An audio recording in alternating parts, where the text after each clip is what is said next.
கரூர் சம்பவம் வந்துட்டு ஒரு பெரிய ட்ராஜடி. அது வந்து நடந்திருக்கவே கூடாது. அதுவும் விஜயோடைய வந்து இந்த ரோட் ஷோவில் நடக்கக்கூடாது. ஏன்னா இப்போ தான் அவர் வந்து ஒரு புதுசாக அரசியலுக்கு வராரு. அவருக்கு வந்துட்டு ஒரு பேட் எக்ஸ்பீரியன்ஸ். மறுபடியும் வந்துட்டு அவரை நம்பி மக்கள் வருவாங்களா? அந்த மாதிரி ஒரு கூட்டத்துக்கு வந்துட்டு அந்த மாஸ் வந்துட்டு விஜய் வந்து பார்க்கணும், இல்லை விஜயோடைய வார்த்தைகளை கேட்கணும் அந்த பிரச்சாரத்தைன்னு சொல்லிட்டு வருவாங்களா அப்படிங்கிற மாதிரி ஒரு பயம் அவருக்குள்ளே இருக்கும். அது உண்மையிலேயே ஒரு நியாயமான பேச்சா? ஒரு மக்களால் தேர்ந்தெடுக்கப்பட்ட ஒரு முதல்வரை இப்படி பேசலாமா? இவரோட மக்கள் தானே, இவரோட எம்எல்ஏ தானே. அப்ப இவரு போகாம யார் போவா? இவர்கிட்ட தான் அவர் தானே நிக்கிறாரு. அவர் தான் நிக்கணும். விஜய் எங்க நிக்கிறாரு? அவரை பார்க்க வந்த மக்கள் அவரை தான் பார்க்க வந்தாங்க. எடப்பாடி சார் வந்து நிப்பாரு. அவர்கிட்ட அதிகாரம் இருக்கு. இல்ல அவர்தான் விஜய் தான் வந்து 10 லட்சம் ரூபாய் நிவாரணம் யார் அறிவிக்கிறது? நீங்க என்ன சொன்னீங்க? மக்களை பார்க்க விஜய் வந்தாரு. அப்போ அந்த மக்கள் இறந்து போறாங்க அப்படின்னா விஜய் வந்து பாத்துக்கணும்ல.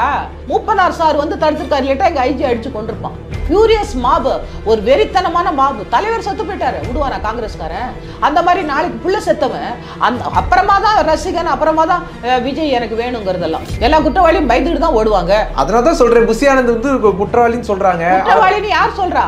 கோர்ட்டா சொல்லுது, தீர்ப்பு சாட்சியெல்லாம் விசாரிச்சா சொல்றாங்க. அப்புறம் முன்ஜாமீன் தள்ளுபடி பண்ணணும். முன்ஜாமீன் தள்ளுபடி பண்றாருன்னா நாளைக்கு வந்துட்டு ஹைகோர்ட் நீதிபதி வந்துட்டு 40 பேர் செத்து விட்டாங்களே, எப்படி வந்துட்டு இந்த கேஸ்ல வந்துட்டு நீ ஜாமீன்ல போன்னு சொல்ல முடியும்னு சொல்லிட்டு அவருக்கு மனசாட்சி இல்லையா? அவர் சட்டப்படி அவரோட டிஸ்கிரிப்ஷன் பவர் அது. நீ 40 பேர் செத்தவனே நம்ம வெளியில விட்டுட்டோன்னு சொன்னா நான் அப்புறம் வந்துட்டு வேற யாரும் வந்துட்டு அவர் ரிமாண்ட் பண்ணுவாரு? புலன் விசாரணை நடக்கும்போது சாட்சிகளை கலைக்காம இருக்கிறதுக்கு தான் அந்த ரிமாண்டு கைது. நேயர்களே வணக்கம். இன்று நம்முடைய நேயர்கள் பேசுவதற்காக ரிட்டையர்ட் ஏடிஎஸ்பி திருமதி அனுஷ்யா தேசிய அவர்கள் நம்மோடு இருந்திருக்கிறார். வாருங்கள் அவரோடு பேசலாம். வணக்கம் மேம். வணக்கம். கரூரினுடைய அந்த துயரமான சம்பவத்துக்கு பிறகு ரொம்ப ஒரு பரபரப்பாக போய்கிட்டு இருக்குது தமிழ்நாடு அரசியல் களமும் சரி, அப்புறம் அந்த துயரம் நடந்த இடங்களிலும் சரி. இன்னும் சில சந்தேகங்கள் எழுகிறதாக சொல்கிறாங்க. என்ன சொல்கிறாங்க அப்படின்னா, இந்த கரூரினுடைய சம்பவத்துக்கு முக்கிய காரணம் விஜய் தான் அப்படிங்கிறத சொல்கிறாங்க. நீங்கள் எப்படி பார்க்குறீங்க? கரூர் சம்பவம் வந்துட்டு ஒரு பெரிய ட்ராஜடி. அது வந்து நடந்திருக்கவே கூடாது. அதுவும் விஜயோடைய வந்து இந்த ரோட் ஷோவில் நடக்கக்கூடாது. ஏன்னா இப்போ தான் அவர் வந்து ஒரு புதுசாக அரசியலுக்கு வராரு. அவருக்கு வந்துட்டு ஒரு பேட் எக்ஸ்பீரியன்ஸு. இது ஒரு அனுபவமாக இருந்தாலும் அவர் தன்னுடைய ஃபேன்ஸு, தன்னுடைய தொண்டர்கள், தன்னை பார்க்க வந்தவங்க, அந்த குழந்தைங்க இறந்து போனது அவருக்கு மிகப்பெரிய ஒரு பாதிப்பு. அது ஒரு வேதனை தான். அது மறக்க முடியாத ஒரு நிகழ்வு, யாராலையும் மறக்க முடியாது. ஏன்னா இப்போ வந்து அவர் வந்துட்டு இப்போ வரக்கூடிய ஒரு யங்ஸ்டர் புதுசாக வந்துட்டு கட்சி தொடங்கி இந்த நாட்டில் நான் நல்லது பண்ண வர மக்களுக்கு, நான் சினிமாவில் இருந்தேன், நிறைய கோடிக்கணக்கில் சம்பாதிச்சேன், ஆனால் எனக்கு இந்த கொடுத்த மக்களுக்கு நான் திருப்பி ஏதாச்சும் கொடுக்கணும் அப்படின்னு சொல்லிட்டு அவர் வந்து ஒரு அரசியலில் வந்துட்டு இப்போ தான் காலடி பதிக்கிறாரு. அந்த முதல் ஒரு பிரபகண்டா எலெக்ஷன் மீட்டிங் சொல்லலாம். அந்த எலெக்ஷன் பிரபகண்டா மீட்டிங் கூட பிரச்சாரம்னு கூட சொல்லலாம். இதில் வந்துட்டு அந்த 42 பேர் இறந்து போனது வந்து மறுபடியும் வந்துட்டு அவரை நம்பி மக்கள் வருவாங்களா? அந்த மாதிரி ஒரு கூட்டத்துக்கு வந்துட்டு அந்த மாஸ் வந்துட்டு விஜய் வந்து பார்க்கணும், இல்லை விஜயோடைய வார்த்தைகளை கேட்கணும் அந்த பிரச்சாரத்தைன்னு சொல்லிட்டு வருவாங்களா அப்படிங்கிற மாதிரி ஒரு பயம் அவருக்குள்ளே இருக்கும். மறுபடியும் இந்த மாதிரி ஒரு இன்சிடென்ட் நடந்த பிறகு நமக்கு மக்கள் வந்து ஓட்டு போட்டு நம்மளை செலக்ட் பண்ணுவாங்களா? நம்மளோட தொடக்கத்திலேயே வந்து இந்த தேர்தல் பிரச்சாரம் ஆரம்பிக்கும் போதேவே இப்படி ஒரு அசம்பாவிதம் நடந்துருச்சு, அந்த மக்கள் நம்மளை நம்பி எப்படி நம்மளை ஆட்சி கொடுப்பாங்க அப்படிங்கிற அந்த வேதனையெல்லாம் அவர் மனசுக்குள்ளே இருக்கும். அந்த மாதிரி ஒரு சம்பவம் நடந்திருக்கவே கூடாது. அந்த சம்பவத்திற்கு எல்லாருமே பொறுப்பெடுக்கணும். அது வந்து நிர்வாகத்துறை, அரசு, காவல்துறை, அந்த கட்சி சார்ந்தவர்கள் எல்லாருமே தான் பொறுப்பெடுக்கணும். அது வந்து விஜய் மட்டும்தான் குற்றவாளி அப்படின்னு சொல்ல முடியாது. எல்லாம் புலன் விசாரணைக்கு பிறகு தான். ஏன்னா இதில் நேரடியாக சம்மந்தப்படுறவங்க அந்த ஆர்கனைசர்ஸ் தான். இப்போ ஆர்கனைசர்ஸ் வந்துட்டு அவங்க தான் பர்மிஷன் வாங்குறாங்க, கூட்டத்தை வந்துட்டு அவங்க தான் அரேஞ்ச் பண்ணுறாங்க, வர வைக்கிறாங்க. அவங்களுடைய தொண்டர்கள் தான் போயிட்டு எல்லா கூட்டங்களும் இன்றைக்கி விஜயோட மீட்டிங் நடக்க போது எல்லோரும் வாங்கன்னு சொல்லிட்டு சொல்கிறாங்க. அதனால் நேரடியாக சம்மந்தப்பட்டவங்க யாருன்னு சொன்னால் அவங்களுடைய வந்துட்டு அந்த பொதுச் செயலாளர், அந்த துணை பொதுச் செயலாளர், மற்றபடி அதில் யார் வந்து லைசன்ஸ் ஆஃபீஸராக இருக்காங்களோ, யார் அதுக்கு பொறுப்பெடுத்து யார் பொறுப்பாளரோ அந்த மாவட்ட செயலாளர், அவங்க தான் வந்துட்டு அதுக்கு பதில் சொல்லி ஆகணும். அப்படி ஒரு சம்பவம் நடந்துச்சு. ஏன்னா இதில் வந்துட்டு போலீஸ் துறையும் சம்மந்தப்படுது. போலீஸே வந்து சரியான பாதுகாப்பு கொடுக்கலன்னு சொல்லிட்டு அவங்க ஒழுங்கான பாதுகாப்பு, முறையான பாதுகாப்பு கொடுத்துருக்கிறதா சொல்கிறாங்களே. ஒழுங்கான பாதுகாப்பு கொடுத்துருந்தாங்கன்னு சொன்னால் அப்படிப்பட்ட ஒரு சம்பவமே நடந்திருக்காது. ஏன்னா இப்போ நீங்கள் அவர் திருவாரூர் போனார், அப்போ நாகப்பட்டினம் போயிருக்காரு, திருச்சி போயிருக்கிறாரு. அது டஃப்பாக தான் இருந்திருக்கும் போலீஸுக்கு. ஏன்னா அந்த கூட்டங்களை கண்ட்ரோல் பண்ணுறதுக்கு ஒரு அன்ரூல்டு மாபு மாதிரி தான் அவங்க ஆயிட்டாங்க. ஏன்னா பிள்ளைங்க வந்துட்டு அவரை ஃபாலோ பண்ணி வர்றதும், அந்த ஃபேன்ஸ் எல்லாம் அதே மாதிரி வந்துட்டு மரத்தில் ஏறி அவர் பார்க்கணும், அதே மாதிரி அந்த கம்பமெல்லாம் அந்த எலக்ட்ரிக் போஸ்டெல்லாம் ஏறுறது, அதாவது அந்த உயிரை மாச்சுக்கிட்டு நான் எப்படியாச்சும் திரையில் பார்த்தேன், நான் விஜயை வந்துட்டு நேரில் பார்க்கணுன்னு சொல்லிட்டு. ஏன்னா அந்த கூட்டம் வந்துட்டு அப்படி வந்து அவரை ஃபோக்கஸ் பண்ணுது. ஏன்னா அந்த இவங்க சொல்கிறாங்க, இந்த வல்லுநர்கள் தான் சொல்கிறாங்க, அந்த மாபு சைக்காலஜி வந்துட்டு இப்போ ஜென்ரலாக இப்போ ஒருத்தர் பேச்சை கேட்க வரோன்னு சொன்னால் அவங்க அப்படி கூட்டம் நெறிய மாட்டாங்க. அவங்க வந்துட்டு அப்படியே அந்த பேச்சை மட்டும் கேட்கறதுக்காக இஷ்டம் போல் அவங்களுக்கு கன்வீனியன்ட்டான இடத்துல உட்காந்துருப்பாங்க. வீட்டில் கூட இருந்து கேட்கலாம், ஏன்னா கலைஞர் பேசும்போதெல்லாம் அப்படி தான். ஆனால் இவர் வந்துட்டு எப்படி வந்து ஃபோக்கஸ் பண்ணுறாங்கன்னா அவங்கள பார்க்கணும். திரையில் பார்த்தவங்க நேரில் எப்படி இருக்காங்க. இப்போ இறந்து போனவங்களாம் ஓட்டு போடுறாங்கல்ல குழந்தைங்க, ஏன்னா அவரோட ஃபேன்ஸு, அவரால் கவரப்பட்ட குழந்தைகள் அவர்கள். அப்போ அதே மாதிரி வந்துட்டு இப்போ நம்ம மேடம் வந்துட்டு ஜெயலலிதா அம்மா இருக்கும்பொழுது அவங்க அந்த மகாமகம் குளத்தில் புனித நீராடும் போது அப்போ வந்து அவங்கள பார்க்குறதுக்காக வெளியில் அவங்க குளிக்கிறாங்க, வெளியில் அந்த புனித நீராடும் போது அப்போ வந்துட்டு அதை பார்க்குறதுக்காக அந்த வால்லெல்லாம் ஏறி அந்த கொலாப்ஸ் ஆகி அங்கே 60க்கும் மேற்பட்டவங்க செத்து போயிருக்கிறாங்க. அதனால் இந்த சினிமா வந்துட்டு ஆக்ட்ரஸ் வெளியில் வந்தால் அது எல்லாருமே எந்த ஆக்ட்ரஸாக இருந்தாலும் அவங்கள பார்க்கணுங்கிற ஒரு மோகம், க்யூரியாசிட்டி மக்களுக்கு இருக்குது. அதனால் அவரை ஃபோக்கஸ் பண்ணி அந்த கூட்டம் வந்ததுனால தான் வந்துட்டு அந்த நெரிசல் வந்துருச்சு. அதனால் வந்துட்டு அவரை அதுக்காக நம்ம குற்றவாளின்னு சொல்ல முடியாது விஜயை. ஏன்னு சொன்னால் விஜய் வந்துட்டு யாரையும் கொல்லணுங்கிற நோக்கத்தில் வரல, தன்னுடைய ஃபேன்ஸு இல்லை தன்னுடைய வாக்காளருக்கு ஒரு நல்லாட்சி கொடுப்பேன்னு சொல்லிட்டு தான் அவர் பேச வர்றாரு தவிர, இவ்வளோ பெரிய மக்கள் வந்துட்டு அந்த இறந்து போவாங்க, இப்படி ஒரு இடர்பாடு வரும், ஏன்னா எல்லா இடத்துலையும் அவர் பிரச்சாரம் பண்ணிட்டு வரும்போது பார்க்குறாரு அந்த இடத்துல அந்த சம்பவங்கள் நடக்கலை. அது மாதிரி தான் இவர் வராரு.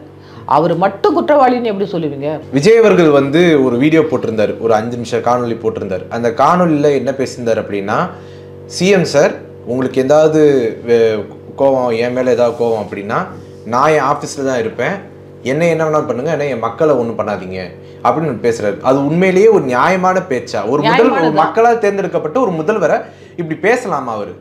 அவர் முதல்வர் வந்துட்டு மக்களால் தேர்ந்தெடுக்கப்பட்டவர் தான்.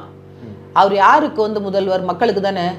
அவர் தானே ஹோம் மினிஸ்டர், போலீஸ் துறைக்கு அவர் தானே மினிஸ்டர். இப்போ போலீஸ் தானே கைது செய்கிறாங்க அவரை போய் குற்றவாளின்னு சொல்லிட்டு. அவர் யாரை கேட்பாரு? சிஎம் தான் கேட்பாரு. எதிர்கட்சி தலைவராக போய் கேட்பாரு. சிஎம்கிட்ட என்ன கேட்குறாரு அவர்? என் கட்சிக்காரங்களை அரெஸ்ட் பண்ணுறாங்கிறீங்க, நீங்கள் கொடுத்த போலீஸு, நீங்கள் கொடுத்த இடம், நீங்கள் கொடுத்த பாதுகாப்பு, அந்த என்னை பார்க்க வந்த மக்கள் அவங்க இறந்து போனால் அதுக்கு யார்? நானா காரணம்? நீங்களும் காரணமே இல்லையா சிஎம்? ஏன் வந்துட்டு என்னை அப்படி துன்புறுத்துறீங்க?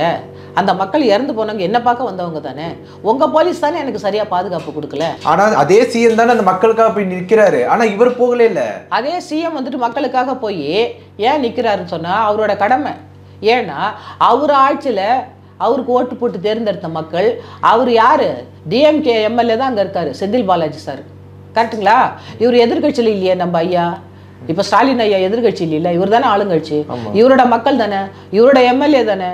அப்ப இவர் போகாம யார் போவா? இவர்ட்ட தான் அவர் தானே நிக்கிறாரு. அவர் தான் நிக்கணும். விஜய் எங்க நிக்கிறாரு? அவரை பார்க்க வந்த மக்கள் அவரை தான் பார்க்க வந்தாங்க. எடப்பாடி சார் வந்து நிப்பாரு, அவர்ட்ட அதிகாரம் இல்ல. இல்ல, அவர் தான் விஜய் தான் வந்து 10 லட்சம் ரூபாய் நிவாரணம் யார் அறிவிக்கிறது? நீங்க என்ன சொன்னீங்க? மக்களை பார்க்க விஜய் வந்தாரு, அப்போ அந்த மக்கள் இறந்து போனாங்க அப்படின்னா விஜய் வந்து பாத்துக்கணும்ல.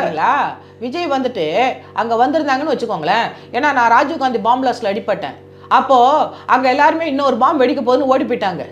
அங்கே எங்கள் ஐஜி தான் இருக்கிறாங்க, அந்த இடத்த செக்யூர் பண்ணிவிட்டு எல்லாரும் செத்து கிடக்குறோம், அப்படியே சதறி கிடக்குறாங்க 18 பேர். என்னெல்லாம் ஆஸ்பத்திரி தூக்கிட்டு போயிட்டாங்க. அந்த இடத்த செக்யூர் பண்ணாமல் ஓடி போயிட்டா அக்யூஸ்டுக்கு சாதகமாயிடும், இருக்கிற தடயத்தை எடுத்து ஓடிடுவான். அங்கே நிற்கிறாரு எங்கள் ஐஜி நிற்கிறாரு, அவ்வளோ கும்பலை வந்து எங்கள் ஐஜி அடிக்கிறாங்க. எங்கள் ஐஜி அடித்தா அவர் செத்து போயிட மாட்டாரா? மூப்பனார் சார் வந்து தடுத்துருக்காரு, இல்லட்டா எங்கள் ஐஜி அடித்து கொண்டிருப்பான். ஃபியூரியஸ் மாபு, ஒரு வெறித்தனமான மாபு. தலைவர் செத்து போயிட்டாரு, விடுவானா காங்கிரஸ்காரன்? அந்த மாதிரி நாளைக்கு புள்ள செத்தவன் அப்புறமா தான் ரசிகன், அப்புறமா தான் விஜய் எனக்கு வேணுங்கிறதெல்லாம். ஆனால் அவங்க அப்பா புள்ள சாவுது, ஒன்னால தாடா செத்துச்சுன்னு நேரடியாக அவர் மேலே பாயுமா அந்த கோபம். அந்த மக்கள் நீ வந்ததுனால தானே என் பிள்ளை செத்து போச்சுன்னு நாளைக்கு அவர் வந்து இறங்கி வந்தா நாளைக்கு அவர் அடித்து கொண்டுட்டாங்கன்னு என்ன பண்ணுவாங்க? எல்லாருக்கும் உயிர் காப்பாற்றுக்கணும் இருக்குல்ல. அவர் வந்துட்டு புதுசு இப்போதான். இப்போ நீங்களாச்சும் ஒரு அரசியல் இருந்திருக்கிறீங்க, நிறைய இந்த மாதிரி பார்த்துருப்பீங்க, நிறைய சாவுகளையும் இந்த மாதிரி ஒரு கட்சியில் வந்துட்டு இந்த மாதிரி நடக்கக்கூடிய சம்பவங்கள் கூட உங்களோட அனுபவத்தில் பார்த்துருக்கலாம். ஆனால் அவர் ஒரு புதுசு, இதை பார்த்தோன்னே அவருக்கு என்ன ஆகும், இறந்து போயிட்டாங்கன்னு எப்படி இருக்கும், எல்லாம் அவர் தூக்கிட்டு ஓடுறாங்க ஆம்புலன்ஸில், இவர் பின்னாலே ஓட முடியுமா, இல்லை இறங்கி வந்து அவரை நெரிச்சு கொண்டு விடுவாங்கல்ல, அவ்வளோ கூட்டினல்ல. அப்போ என்ன பண்ணுவார் அவர், போலீஸும் சொல்கிறாங்க நீங்கள் போயிடுங்க, நீங்கள் இருந்தால் மறுபடியும் இறங்குனீங்கன்னா மறுபடியும் லா அண்ட் ஆர்டர் பெரிய ப்ராப்ளம் எதுவும் இஷ்யூ வந்துடும், மாற்றி மாற்றி வந்துடும், உங்களை அடித்து அப்புறம் உங்கள் ரசிகர்கள் மக்கள் அடித்து பெரிய வந்து ஒரு இஷ்யூ வந்துடும், லா அண்ட் ஆர்டர் இஷ்யூ வந்துடும், நீங்கள் கிளம்புங்க இந்த இடத்த விட்டு அப்படின்னு அவங்க சொல்கிறாங்க. அது உண்மை தானே, அதுதானே அவர் சொல்கிறாரு. மக்களை பார்க்கலன்னு சொல்கிறாங்க, அவங்க பொதுச் செயலாளர்கள் எல்லாமே தலைமை, மக்களை சாதாரணமாக மக்களை பார்க்க தான் வந்தார். அந்த சூழ்நிலையில் அவரால் இறங்கவும் முடியாது, பார்க்க முடியாது. சரி, அவர் பார்க்கல, அவர் பொதுச் செயலாளர்களாக வந்து பார்த்துருக்கலாம்ல. பொதுச் செயலாளர் யாரு, பொதுச் செயலாளர் ஆதவர்ஜுனா, அதுக்கப்புறம் இவரு என் ஆனந்த், புஷி ஆனந்த் இருக்கிறாரு. எல்லாருக்கும் அந்த பயம் இருக்குங்க, உயிர் பயம். எல்லாருக்குமே அந்த உயிர் பயம் இருக்காது. இப்போ தலைவருக்கே வந்துட்டு தலைவருக்கு பாதுகாப்பு கொடுப்பாங்களா? அங்க இறந்து போனவங்களுக்கு தான் இவங்க ஆளுங்கட்சி வந்துட்டாங்க. தாமரை தப்பு இல்லைன்னு ஏன் தலைமறைவாகணும்? அவங்க வெளிப்படையா இருக்க வேண்டியதானே, ஏன் தலைமறைவாகலன்னு சொல்லிட்டு யார் சொல்லுது? அவங்க சொன்னா நீங்க கேட்பீங்களா? புலன் விசாரணை பண்ணி புலன் விசாரணையில் தான் வந்துட்டு குற்றப்பத்திரிகை தாக்கல் செய்யும் போதுதான் சாட்சியத்தினோட அடிப்படையில் தான் வந்துட்டு இவங்க குற்றவாளியா இல்லையான்னு போலீஸ் கண்டுபிடிக்கும். அந்த சாட்சியத்தின் அடிப்படையில் தான் வந்துட்டு நீதிமன்றம் அவங்களுக்கு தண்டனை கொடுக்கும். உடனே நாங்க குற்றவாளி யார் மேல போடுறது? யார் போலீஸ் மேல போட முடியுமா, இல்ல சிஎம் மேல போட முடியுமா, இல்ல விஜய் மேல போட முடியுமா? எல்லாருக்குமே இது ஒன்று சேர்ந்த பொறுப்பு தானே. ஒரு கொலை நடக்குதுன்னு சொன்னா அவனை கொலை பண்ணு சொல்றவனுக்கும் அதே தண்டனை தான், கத்தி எடுத்து கொடுத்தாலும் அதே தண்டனை தான், வெட்டுறவனுக்கும் அதே தண்டனை தான். புரியுதா உங்களுக்கு? அதனால எல்லாரோடைய பொறுப்பு வருது இதுல. இல்ல யாரு குற்றவாளின்னு ஏத்துப்பாங்க? ஆனா வழக்கு பதிவு செஞ்சிருக்காங்க அப்படின்னா அவங்களை தேடப்படக்கூடிய லிஸ்ட்ல இருக்கிறாங்க அப்படின்னா அவங்களை பிடிக்கிறது போலீஸோட வேலை. அப்போ தலைமறைவா இருக்கிற அவங்களை வந்து பிடிச்சுதான் ஆகணும், போலீஸ் பிடிச்சுதான் ஆகணும். பிடிக்கட்டும், தலைமறைவா இருக்கட்டும், பிடிக்கட்டும். ராஜீவ்காந்தி கேஸ்ல டேங்கர் லாரில ஓடு பாத்தீங்களா பெங்களூர்ல? அப்படியே உடனே வந்து என்ன பிடிச்சிக்கோங்க நான் சொன்னாங்க. எல்லா குற்றவாளியும் பயந்துட்டு தான் ஓடுவாங்க. அதனாலதான் சொல்றேன், புஷி ஆனந்த் வந்து குற்றவாளின்னு சொல்றாங்க. குற்றவாளின்னு யார் சொல்றா? கோர்ட்டா சொல்லுது, தீர்ப்பு சாட்சிகள்லாம் விசாரிச்சா சொல்றாங்க. அப்புறம் ஏன் முன்ஜாமீன் தள்ளுபடி பண்ணணும்? முன்ஜாமீன் தள்ளுபடி பண்றாருன்னா நாளைக்கு வந்துட்டு ஹைகோர்ட் நீதிபதி வந்துட்டு 40 பேர் செத்துப்பிட்டாங்களே, எப்படி வந்துட்டு இந்த கேஸ்ல வந்துட்டு நீ ஜாமீன்ல போன்னு சொல்ல முடியும்னு சொல்லிட்டு அவருக்கு மனசாட்சி இல்லையா? அவர் சட்டப்படி அவரோட டிஸ்கிரிப்ஷன் பவர் அது. நீ 40 பேர் செத்தவனே நம்ம வெளியில விட்டுட்டோன்னு சொன்னா நான் அப்புறம் வந்துட்டு வேற யாரை வந்துட்டு அவர் ரிமாண்ட் பண்ணுவாரு? புலன் விசாரணை நடக்கும்போது சாட்சிகளை கலைக்காம இருக்கிறதுக்கு தான் அந்த ரிமாண்டு, கைது. இவர் சாட்சிகளை கலைச்சிருவாரு வெளியில விட்டுருந்தா.